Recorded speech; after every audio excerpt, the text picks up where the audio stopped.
Welcome to this week's news review. I'm Caroline Stocks. DEFRA Secretary Caroline Spelman has denied any conflict of interest after it's emerged her husband helps run the firm in charge of the RPA's computer system.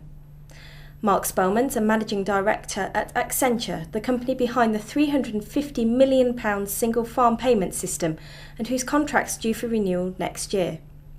But Mrs Spelman says she's made her connections known and any decisions will be in line with the ministerial code. Badgers will be killed in England to combat TB in cattle.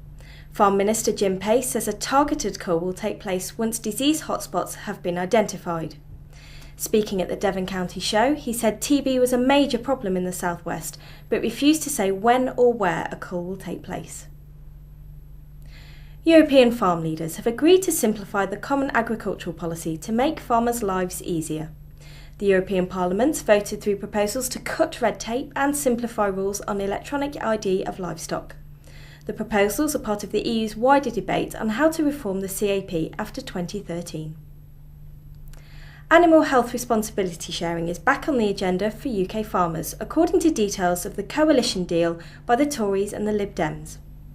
Published this week, the party's programme for the environment sets out details on agreements reached around food, farming and the environment. It includes plans to investigate ways to share responsibility for preparing for and dealing with the costs of disease outbreaks within the industry.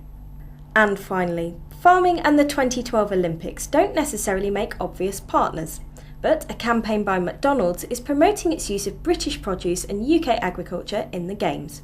It hopes to raise public awareness of the industry by filming farm visits, which will make up an advertising campaign in the run-up to the Olympics.